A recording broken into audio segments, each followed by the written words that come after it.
Bonjour et bienvenue à tous. C'est la revue des grandes unes. La presse est disponible en kiosque ce matin également. Alors, la nouvelle expression parle du double scrutin de février 2020.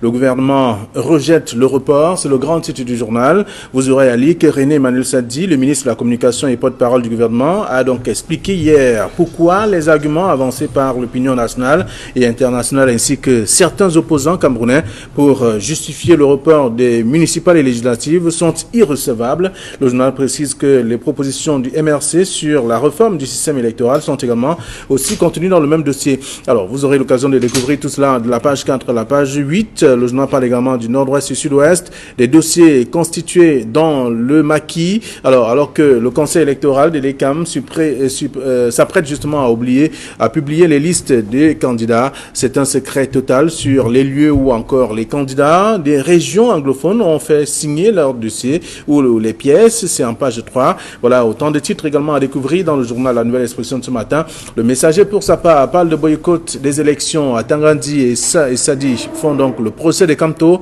Le gouvernement accuse l'opposition de chantage et même de surenchère, tout comme il dénonce aussi diverses tentatives d'ingérence extérieure. C'est en page 3. Le journal parle également de la crise anglophone, la peau du chagrin, de la scolarisation à l'ouest Cameroun, insécurité, fermeture des écoles et pauvreté sont le lot quotidien des déplacés internes. C'est dans le dossier de la page 9 à la page 11 du journal Le Messager. Et puis, le journal Kalaraki en kiosque par le controverse avec l'État qui s'oppose donc à l'offre de restitution à Tanganakuna. C'est le journal qui propose le dossier de la page 6 à la page 7. Le même journal parle des droits de l'homme, le cri de détresse d'Amadou Vamulke depuis Kondengui. C'est dans le journal également disponible en kiosque qui parle aussi de l'administration avec un colonel qui tente d'estorquer 1 milliard de francs CFA au ministre de la Défense. C'est en page 3 du journal Kalara disponible en kiosque. Le journal Émergence parle de la non-participation du MRC aux élections, les larmes de Paul Biya, c'est le grand titre ce matin. Vous aurez également à découvrir le budget 2020, à quoi vont servir les 4 951 milliards,7. C'est le journal qui propose cette question également ce matin. Vous aurez à lire dans le numéro disponible en kiosque Émergence. Mutation parle du même budget. Mutation fait savoir et propose un titre, régime minceur, c'est ce que le Cameroun va subir en tout cas en 2020. C'est le journal qui propose tout un dossier sur cette question également avec d'autres informations que je vous invite à lire. Le quotidien Le Jour, pour sa part, parle d'élection du 9 février. Le gouvernement persiste donc, c'est le titre également de ce matin. Et on parle aussi des pénuries à Bertois, en panne sèche carrément. Et le journal est donc disponible en kiosque. Le journal Cameroun Tribune, pour sa part, parle de CHAN 2020 et CAN 2021. Pas de souci pour la retransmission des matchs. C'est le journal qui propose le dossier également ce matin. Le journal a d'autres informations aussi. Tribune d'Afrique qui en kiosque parle des législatives et municipales 2020. La mise au point du gouvernement. Et c'est le journal qui fait savoir, avec également d'autres informations contenues dans le numéro disponible. Je vous invite d'ailleurs à lire l'éditorial de Faustin Dican dans le journal Tribune d'Afrique de ce matin. Voilà ce que la presse nous propose, celle que nous avons reçue à notre rédaction, avec déjà nos invités sur ce plateau qui vont commenter, analyser, même décrypter l'actualité. Donald Brice Kamgan, bonjour et bienvenue. Bonjour Flavien, bonjour à nos téléspectateurs à qui j'adresse un salut amical ce matin. Bonjour à Jean-Paul Chounia qui est avec nous ce dimanche. Merci de le dévoiler, Jean-Paul Chounia. Ce mardi, j'ai parlé des images. Bonjour Jean-Paul Chounia. Bonjour Flavien Vallon-Dongo, bonjour à tous nos millions de téléspectateurs. Et voilà, vous êtes avec Donald Brice Kamgan ce matin, ce mardi. La presse a plusieurs sujets, nous laisserons le soin aux lecteurs d'aller découvrir, mais avant, vous aurez l'occasion de faire le tour, parlant notamment de ce double scrutin pour ce qui est de la nouvelle expression. Le gouvernement rejette le report, c'est ce que le gouvernement dit dans la nouvelle expression, et en même temps le Messager parle d'Atangandi et Sadi qui font le procès des Kamto. Je commence par indiquer que je remplace le doyen de la presse qui est indisponible et c'est à ce titre-là qu'il m'a sollicité. Donc évidemment, pour revenir sur cette actualité concernant le rejet ou le report de l'élection, il faut souligner que même si le MRC a dit qu'il n'ira pas aux élections, je ne sais pas s'il y a un endroit précis où le MSA a indiqué qu'on reporte les élections. Dans tous les cas, la sortie du gouvernement indique clairement qu'il faut que ce soit clair dans l'esprit de tout le monde qu'il n'y aura pas de report d'élections. Alors, ce report, peut-être cette sortie du gouvernement fait-elle suite à la sortie de Maurice Kamto sur La Vérité en face, je n'en sais rien. Fait-elle suite à un certain nombre de conclusions ou alors un certain nombre de conclaves tenus avec le passage des émissaires de l'Union africaine, l'Organisation internationale de la francophonie, le Commonwealth? Je n'en sais véritablement rien. Toujours est-il qu'il y avait quand même une sorte de flou dans l'opinion, selon laquelle, vous savez, quand on dit quelque chose à la télé, ça se comporte au quartier, c'est pas toujours retransmis de façon exacte. Et donc, l'élection aura bel et bien lieu. Je pense que c'est pour dissiper ces doutes-là que le gouvernement a fait cette sortie. Voilà. Alors, vous avez également parcouru les unes, en tout cas parlant de la Nouvelle Expression, le Messager et même le journal Émergence, qui parle plutôt des larmes de Paul Biya, parlant de la non-participation du MRC à ce double scrutin.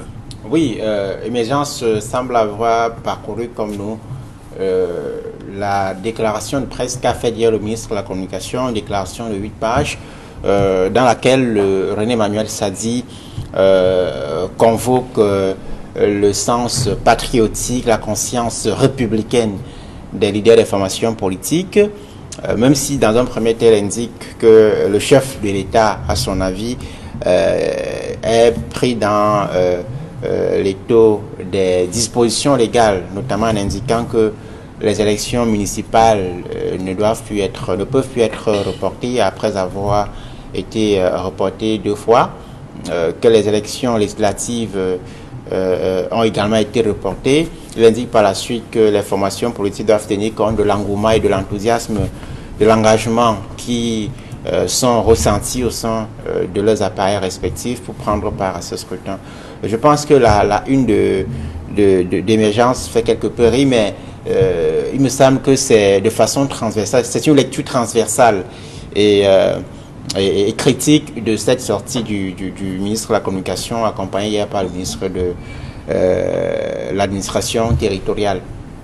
Évidemment, on voit bien qu'il y a une grosse gêne pour ceux qui pensaient que les réserves émises par l'opposition, le MRC qui boycotte et les autres formations politiques qui posent des conditions. Pour ceux qui pensaient que les réserves qu'émettent les formations politiques de l'opposition ne sont pas consistantes, n'ont aucun impact sur la météo politique, je crois que là, ils sont servis. Pour le gouvernement, un boycott de ces élections par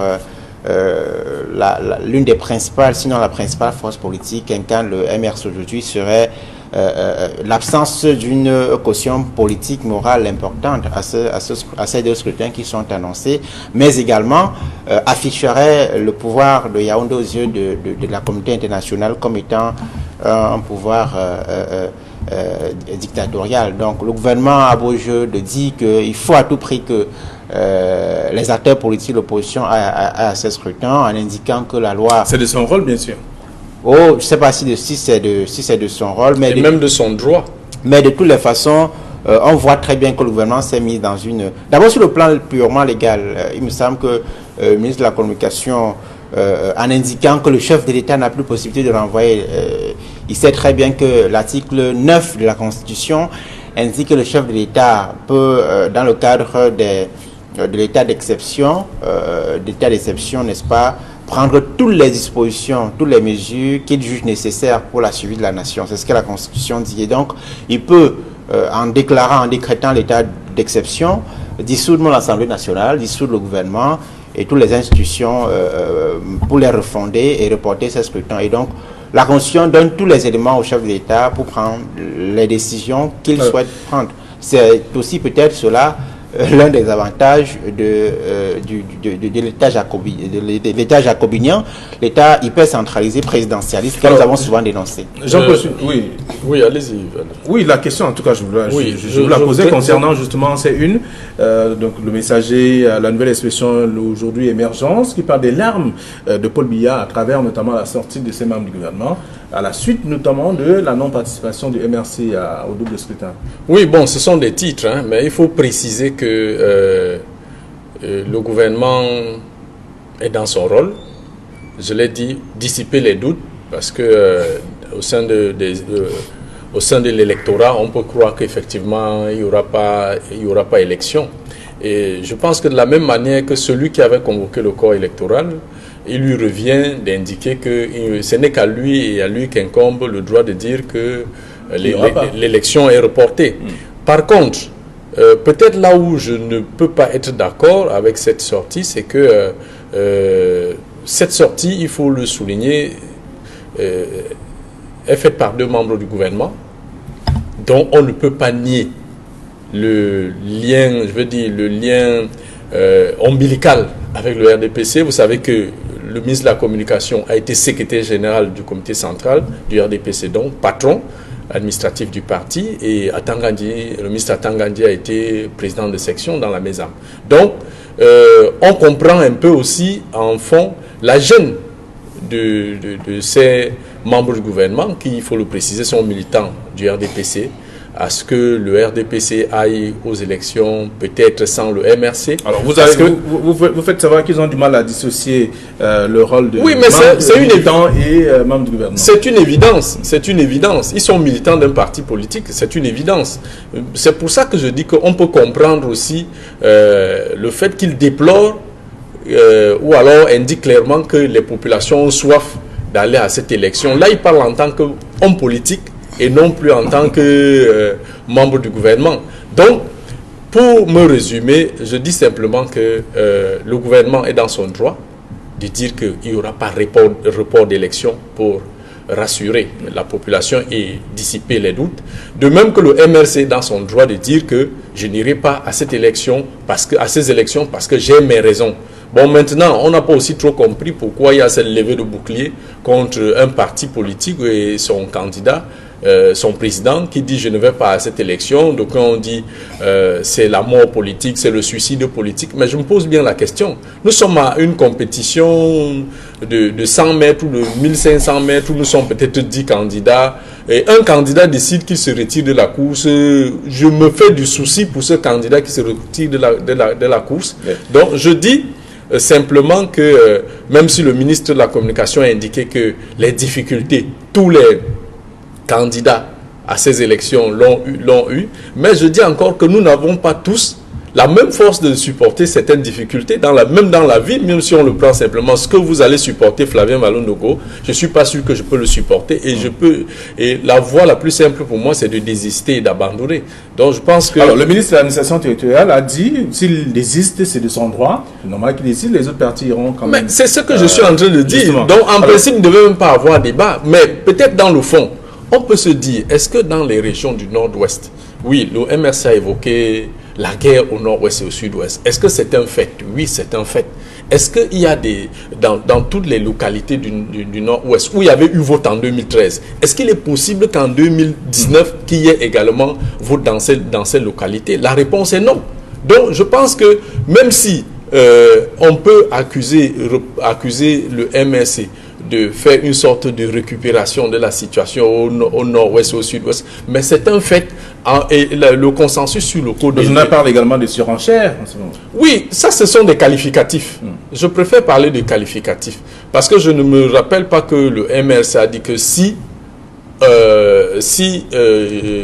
comme j'ai décidé de ne pas aller à l'élection, si on ne me donne pas ceci, si on ne fait pas ci, si on ne fait pas ça, je ne reviendrai pas. Le MRC a dit qu'il n'ira pas. Et je pense que la communauté nationale et même internationale a simplement pris acte. Donc, si le MRC ne va pas à l'élection de février 2020, vous pensez que le pays va s'arrêter? Non. Le pays ne va pas s'arrêter. Ok. Alors, donc, on va lire les titres. On va parcourir également le traitement que la presse a réservé à cette sortie des membres du gouvernement, cette sortie conjointe des membres du gouvernement, au sujet notamment de ces élections. Je voudrais juste ajouter, Flavien, que même s'il y a eu cette sortie des 2 membres du gouvernement, puisque nous sommes là pour éduquer, il faut bien remarquer que il n'y a aucune loi qui interdit, il n'y a pas de disposition qui interdit le report de ces élections. Ce sera le 3e. Je vous indiquais que l'article 9 de la Constitution... Donald, qui juge de l'opportunité du report?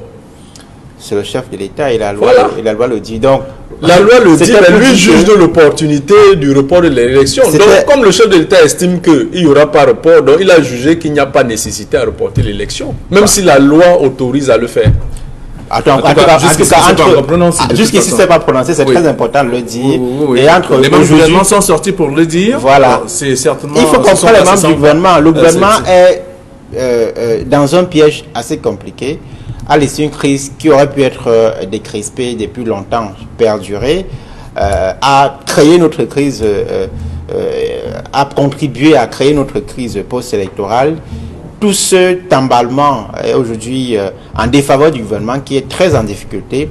Le gouvernement a déjà convoqué le corps électoral, c'est quand même le gouvernement, c'est quand même le haut sommet de l'État qui a pris cette décision. Vous comprenez, vous voyez très bien la jeune.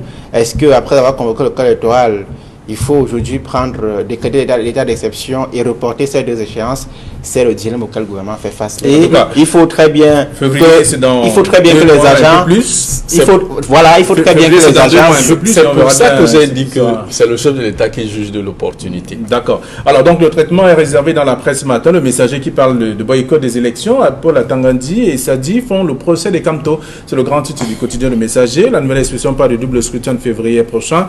Le gouvernement rejette le report et en même temps Émergence qui dit les larmes de Paul Biya parlant justement de la non-participation du MRC à ce double scrutin également. C'est à découvrir dans le journal, le quotidien Le Jour aussi, qui ne rate pas l'occasion. Il parle donc de le gouvernement persiste en tout cas sur sa lancée, cette même lancée, c'est-à-dire organiser le double scrutin le 9 février 2020. C'est à dire dans la presse ce matin. Alors, en autre sujet, il s'agit notamment de ce que le journal propose, mutation, qui parle du budget 2020, avec un titre, régime minceur. Voyez-vous, il s'agit là de ce gap que l'on observe dans le budget proposé, pratiquement 260 milliards de francs CFA que le Cameroun va perdre dans le cadre de la proposition du budget qui est faite en ce moment au niveau de l'Assemblée nationale et par les députés aussi, dont les membres du gouvernement qui passent chacun pour défendre son projet de budget. Oui, le budget de l'année 2020 est en... c'est pas encore en examen. Le gouvernement a proposé une enveloppe de 4 951 milliards de francs contre 5 212 cette année 2019. C'est une baisse d'environ d'un peu plus de 5% par rapport à cette année. Ce qui est intéressant dans le budget, c'est que on voit bien que la guerre, une fois de plus, les tensions dans le nord-ouest et le sud-ouest impactent décidément sur les capacités de collecte fiscale des pouvoirs publics. C'est une réalité. Le rapport du GECAM de fin 2018 indique très bien que les pertes sont énormes.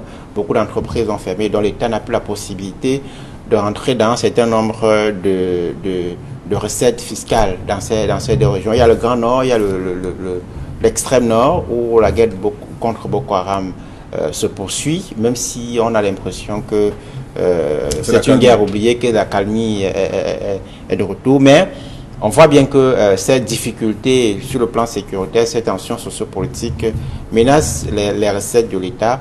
Et dans ce budget 2020, le gouvernement compte consacrer 120 milliards de francs CFA à la reconstruction des zones économiquement sinistrées. Vous savez qu'il y a quelques mois, le gouvernement a déclaré le nord-ouest, le sud-ouest, mais également l'extrême nord, comme des zones étant économiquement sinistrées. D'accord. Alors, le titre de mutation nous rappelle quand même, nous renseigne que l'année 2020 sera davantage dure. Il faut parler de régime minceur. Peut-être que c'est une interprétation, régime minceur parce que, voyez-vous, quand on a décidé de porter le budget à 5 212 milliards, ce sont des prévisions. Je ne pense pas que, je ne suis pas économiste, je ne pense pas que c'est un argent qui est gardé quelque part. C'est un argent qui provient des taxes, des impôts que les Camerounais payent. Donc, régime minceur ou régime pas minceur, même si on augmente ces taxes à 6 000, ce budget, on porte ce budget à 6 000 milliards et que rien ne change dans le quotidien des Camerounais, je ne pense pas qu'il vaille supputer là-dessus. Et puis autre chose, oui, on a baissé les prévisions indiquent qu'il y aura une baisse de ce budget. Ok. La question qu'il faut se poser, on a décidé de baisser. Est-ce que en baissant, est-ce qu'on aura véritablement un impact? Je ne sais pas, est-ce qu'il y aura quelque chose qui va véritablement changer? Les impôts sont payés par qui? Par tout le monde? C'est ce que je suis en train de dire. Donc, alors, si vous n'avez pas déjà l'argent et on vous demande de payer les impôts, comment c'est pour ça que je dis que même à ce rythme qu'on a baissé, on peut même encore baisser davantage. Oui, l'État peut décider que nous, on retire même 1000 milliards là-dessus, que ça ne ferait de mal à personne, parce que ce sont des prévisions faites sur la base d'un certain nombre de projets qu'on veut réaliser, ou alors le train-train quotidien. On prend un aspect. J'ai vu quelque part, on a parlé de réduction du train de vie de l'État. Mais est-ce qu'on réduit véritablement le train de vie de l'État pour pouvoir engranger d'autres poches d'argent assez consistants qui peuvent permettre de financer certaines activités ou alors certains projets? Donc, je dis simplement que sur ce qui concerne ce budget, même quand le budget était moins que ça, et quand c'est moins que ça et que c'est bien géré, tout le monde en tire énormément profit et tout le monde se sent bien dans sa peau. Donc, ça ne sert à rien qu'on augmente, qu'on baisse et que tous les jours, ce sont les mêmes récriminations. Aller dans les quartiers, les gens n'ont pas d'eau, les gens n'ont pas de lumière. Donc, pour quelqu'un qui paye les impôts, que le budget augmente, que le budget baisse vraiment, je pense que ça le laisse à 37 degrés. En tout cas, c'est Mutation qui parle de régime Inser ce matin, parlant du budget 2020. D'autres tabloïds se sont intéressés aussi à ce même budget. Et je vous invite à lire l'article en question. Maintenant, on va parler du sport avec la CAN 2000. On va parler du CHAN 2020 et CAN 2021 pour Cameroun Tribune, qui parle notamment qu'il n'y aura pas de souci de retransmission. Et ça, c'est ce que le journal propose comme titre ce matin. Et en même temps, on peut retrouver qu'il y a également d'autres soucis au niveau de la construction des infrastructures. La nouvelle expression qui parle du stade de Lembe avec le groupe italien qui menace forcément. Oui, le ministre des Sports et de l'Éducation physique a annoncé en fin de semaine dernière la résiliation du contrat de l'Italien Piccini, qui est en charge de la construction du complexe sportif de Lembe, qui comprend le stade baptisé Paul Biya. Et le groupe Piccini, dans l'article que publie la nouvelle expression, indique, sur la base du communiqué que le journal a exploité, indique que le groupe va poursuivre le Cameroun dans les options des instances nationales, mais également internationales, pour entrer dans ses droits, parce qu'en fait, l'entreprise italienne estime que le gouvernement n'a pas respecté ses engagements. Le gouvernement qui a évoqué pour résilier ce contrat le fait que l'entreprise a abandonné les chantiers, le chantier sans l'avis du maître d'ouvrage, que l'entreprise n'a pas respecté ses engagements sur le délai, n'a pas également payé les employés qui sont engagés sur ce chantier. Mais ce qui est intéressant, c'est également que ce que beaucoup de Camerounais ne savent pas, c'est que le complexe sportif de Lembe a été évoqué pour la première fois en 2009. En 2009, pour la toute première fois, et le chantier avait été confié à une entreprise chinoise, il me semble, financée par Exim Bank of China.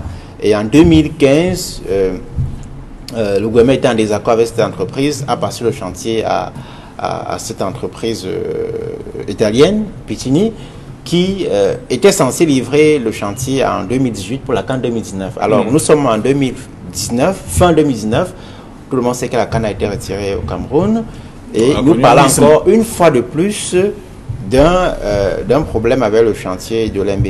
Alors, le chantier de Lembe qui est quand même au plan symbolique un chantier pas comme les autres, c'est-à-dire que si on a un complexe comme celui-là qui porte le nom du premier Camerounais, on s'attendra à ce que toutes les dispositions administratives et techniques soient prises pour éviter le moindre grincement de dents. Mais vous avez vu que de façon quasi hebdomadaire, les employés de ce chantier... C'est le chantier qui a connu plus de difficultés en tout cas. Voilà, les tensions sociales étaient presque quotidiennes sur le chantier avec des employés qui ne sont pas payés. L'entreprise dont le contrat a été résilié s'est elle-même plaint du retard et du non-paiement des comptes. C'est le cas de cette entreprise, comme c'est aussi le cas de d'autres entreprises qui sont engagées sur d'autres chantiers, et le cas de Garoua, le cas d'autres entreprises engagées mais ici dans la capitale économique. Ça montre également que le Cameroun n'a pas encore tiré toutes les leçons de sa déculottée de 2019. Voilà. Alors, dans ce Cameroun Tribune parle de CHAN 2020 et CAN 2021, avec des soucis en tout cas cette assurance qu'il n'y aura pas de souci au niveau de la transmission des matchs. Et on a entendu le directeur d'une des structures qui s'occupe de ça au niveau de l'Afrique, qui est venu rassurer le Premier ministre. Et en même temps, la nouvelle institution qui revient également, comme bien d'autres tabloïds, qui s'intéresse justement à cette difficulté de la construction des infrastructures, notamment le stade de Lembe, le retrait du chantier à Pitini, ça fait également un autre problème aussi. Oui, il faut indiquer que, vous savez, au départ, le Cameroun avait décidé de mettre sur pied ce qu'on avait appelé le PN10, le Programme national de développement des infrastructures sportives. Et c'est dans ce cadre-là que tous ces projets avaient été pensés. Malheureusement, ça n'avait pas abouti. Le stade Paul Biya d'Olembe a connu beaucoup de péripéties parce que je pense que tout part de la conception de ce projet, peut-être je dirais, de l'appel d'offres de ce marché, parce qu'on ne comprend pas comment un appel d'offres est lancé. Et c'est quelle procédure ça, qu'il faille à chaque fois que on demande à l'entreprise de démarrer les travaux, à chaque fois il y aura de l'argent qui sera versé pour continuer, sauf si, pour exécuter les travaux, sauf si on voudrait que l'entreprise peut-être mette la main à sa propre poche pour continuer à financer. Je pense qu'un projet comme celui-là, qui draine d'abord beaucoup de milliards de francs CFA, si l'État du Cameroun avait été sérieux dans la passation de ce marché, on n'en serait pas là. On aurait sélectionné une entreprise qui aurait fait ce marché et livré, donné clé à main. J'ai entendu un responsable dire que c'est allé au pas de course et dans la précipitation. Oui, dans les mesures d'urgence, avec toute la précipitation, c'est pour ça qu'on en est là. Comme bien d'autres marchés de la CAN 2019, où on s'est retrouvé dos au mur et le Cameroun est en train de perdre l'organisation de la CAN 2019. Donc, simplement, c'est parce que dans tout ça, il y a des calculs, il y a toute une mafia, il y a des rétrocommissions. C'est trop compliqué cette affaire. Et en même temps, on nous disait qu'on allait importer d'Italie les matériaux préfabriqués et tout. Vous vous rappelez qu'à un certain moment, ça avait fait jaser. Donc, je dis simplement qu'il a manqué. Alors, en changeant par exemple d'entreprise, est-ce que la nouvelle entreprise va respecter, aura également l'occasion ou la possibilité d'importer matériaux? Flavien Vallon-Dongo, pour l'instant, ce n'est pas l'origine des matériaux ou des équipements qui inquiètent. Ce que les Camerounais voulaient, c'était un stade. Maintenant, vous me posez la question de savoir si la nouvelle entreprise va pouvoir honorer ses engagements. Vraiment, si je vous dis que si je ne réponds pas à l'affirmative, je serai un véritable devin. Donc, comme la prudence recommande qu'on dise simplement attendons de voir. Et pour le cas de l'UAR dont vous avez évoqué tout à l'heure, qui est venu rassurer le gouvernement pour la transmission des matchs du CHAN 2020 et 2021, rappelez-vous qu'il y a eu cette passe d'armes entre notre télévision nationale, la CRTV, et l'UAR, qui est l'Union africaine de radiodiffusion. Et qui est dirigée par un Camerounais. Voilà, où à propos du match Rwanda-Cameroun n'avait pas été diffusé, le directeur général de la CRTV avait fait un communiqué pour indiquer qu'en réalité, c'est l'UAR qui n'avait pas respecté sa part de contrat, et l'UAR avait sorti un autre communiqué pour indiquer que le Cameroun n'avait jamais payé ses cotisations. La CRTV a encore refait un autre communiqué pour préciser, pour indiquer ce qui était, et que son administration disposait de toutes les preuves indiquant que le Cameroun a payé. Et quand on a reçu quand le DG de l'UAR est arrivé hier au Cameroun, il a réitéré que depuis 10 ans, le Cameroun payait toujours ses cotisations. On se demande finalement à quoi jouait cette institution. Oui, il n'est pas surprenant que d'ici là, on nous dise encore que non, vraiment, le Cameroun, on ne pourra pas retransmettre les matchs. Un mot peut-être sur l'affaire Pitini pour dire que c'est une affaire qui pourra avoir des rebondissements au plan diplomatique, parce que ce n'est pas anodin de rappeler quand même que Pitini, c'est une entreprise de renommée internationale italienne qui a une image à défendre, mais également rappeler que le président de la FIFA est d'origine italienne, italo-suisse. Il faut bien voir le rapport. On va nous retirer la Coupe du Monde. Je ne l'ai pas dit. Ok, alors, merci. Je vous laisse le soin. Je laisse le soin également aux lecteurs d'aller découvrir ce que la presse propose. Il y a également le journal Tribune d'Afrique qui est revenu sur les législatives municipales avec la mise au point du gouvernement, face donc à ce qu'on a pu dire également ce matin. Donc, vous aurez l'occasion de lire la presse, et aussi avec une question de Le Messager parlant du Ballon d'Or. L'Afrique est-elle maudite? C'est en page 12 de ce numéro. Bonne journée à tous et à demain, 9h20 pour la 3e de la semaine.